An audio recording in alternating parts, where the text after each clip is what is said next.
Hi. Okay, right. What this video is about is how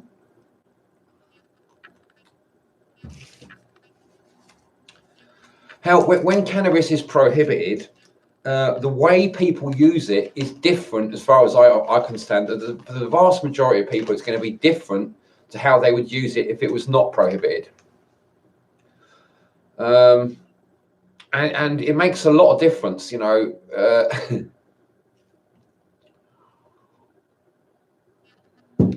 Like, for example, I know a lot of people who use cannabis. I grew up with parents that used cannabis all the time. You know, it was constantly in my house when I was growing up. You know, my father said to me when I was very young, look, I don't believe in God. You know, most people believe in God, but I don't. The government tells you that you shouldn't use cannabis, but he said, I see it like it's just like tea. You know, it's just a herb. You know, there's no reason why it should be illegal, so I choose to use it. But he used it every day religiously, you know, and for years and years and years without any breaks, you know. Every day he would use cannabis. I remember it sort of like boasting to me. He said once, he smoked cannabis every day for 7 years. He never had to go out. This was before we even had phones. He didn't have to phone someone up and say, look, can you bring me some cannabis round? It wasn't like that. People would just come round and they would have cannabis because there was people coming around all the time, all different people. A lot of them had cannabis, or they would go out, and if my dad said, oh, can you get me some cannabis? And they'd go out, or I don't know how it worked out, you know, but for years, you know, he went 7 years and he never went out to buy cannabis. It would always come to him without him having to ever try. People just knew he smoked cannabis and they would go around there and sell him it. He never had to go and look for it. This was in the 70s, like in the early 70s to the sort of late 70s.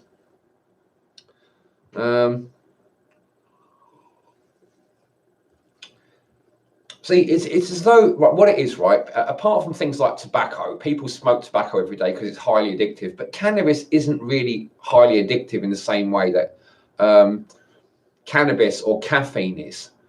But because it's prohibited, people that smoke it, especially in the UK where I live, they tend to smoke it like almost religiously, either every day or, you know, every week, or it varies. I mean, there are some people that use it more judiciously. They use it more when they feel the need for it.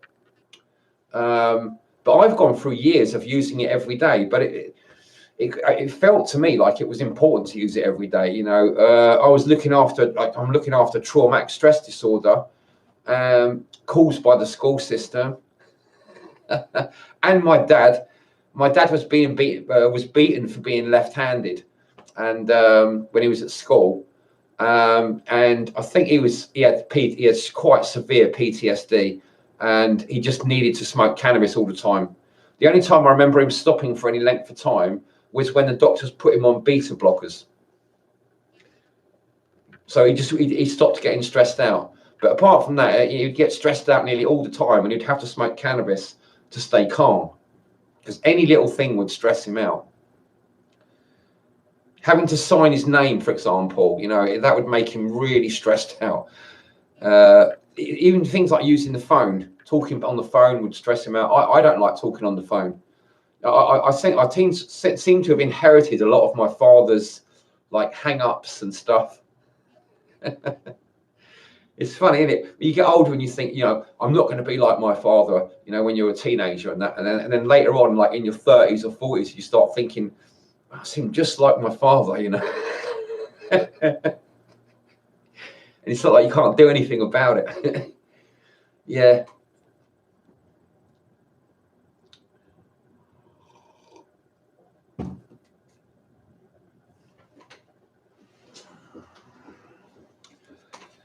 You know, I've noticed it with myself. I've noticed it with a lot of other people, that they're not rational about how they view cannabis. They don't view it rationally. It's as though some part of them is thinking either, you know, it must be, they simplify it, but when it's prohibited and they don't, and there's no good reason for it, and there's no consistent reason, because ever since they've prohibited cannabis, they keep changing the reason why it's prohibited. They won't legalize it, but they keep changing the story of why it's prohibited. So originally it was because it makes people, I've gone over this before, you can look at the film Reefer Madness. That's how it all started off, with Reefer Madness. And then people realized, after 20 or 30 years, people were saying, look, this is not how cannabis affects people. This doesn't happen. It's a complete lie. This whole film that they used to make cannabis prohibited all around the world is fake. It's not true, and it's not how cannabis works.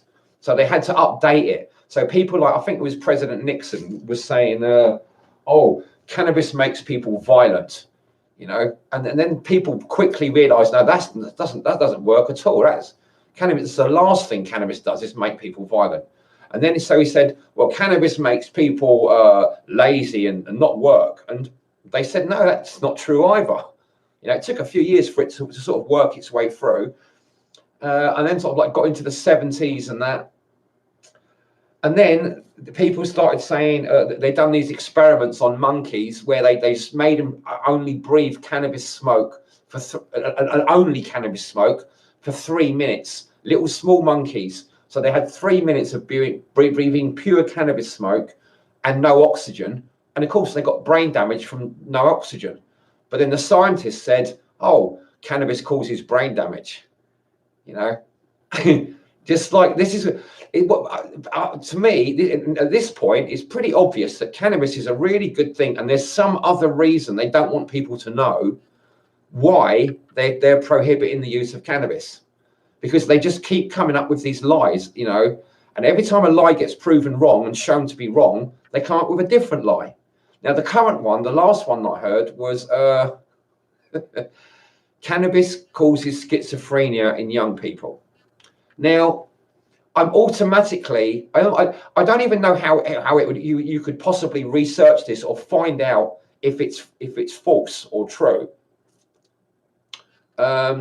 So, and because of it's the same people who have been lying about cannabis consistently for the last 70 or 80 years, I'm just going to automatically assume that they're lying again, and even if they're not lying, if you compare it to the fact that it cures cancer, and we haven't got any other cures for cancer that seem to be effective, or at least, it seems pretty certain that cannabis cures cancer. That seems a small price to pay. Maybe a few young people, just tell them, just say to them, look, if young people smoke cannabis, you might become a bit crazy, but leave it open to them. As long as you can cure the cancer, surely curing cancer is more important than young people who are a bit stupid and won't listen to what they're told, becoming schizophrenic, which can easily, the symptoms of which can easily be remedied through plenty of vitamin B3 and vitamin C, by the way. So it's not really a big problem. It seems like a molehill compared to the mountain of problem that cancer causes.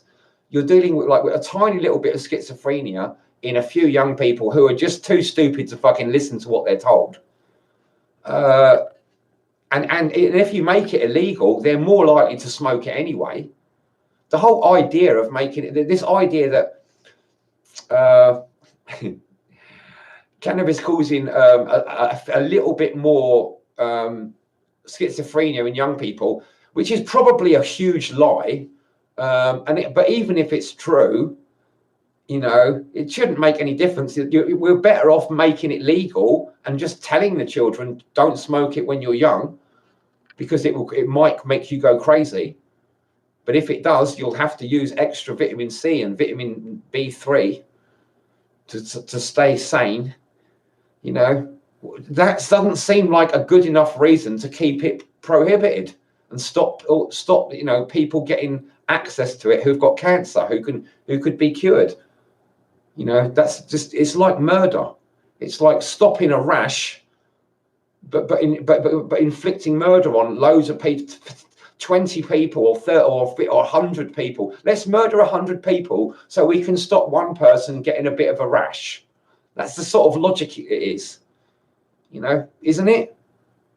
Isn't that the same sort of logic?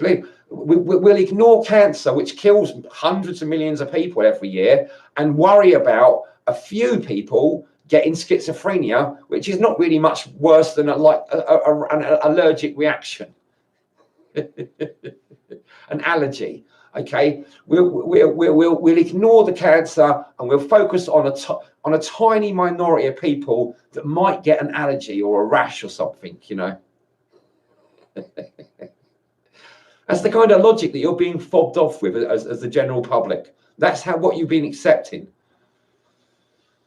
And of course, the other thing about using cannabis, right? If you use cannabis or if you advocate it, because it's against the law, because most people, or the majority of people, are only using the bird or the reptile part of their brain, they will only listen to the government. It doesn't matter, or the media.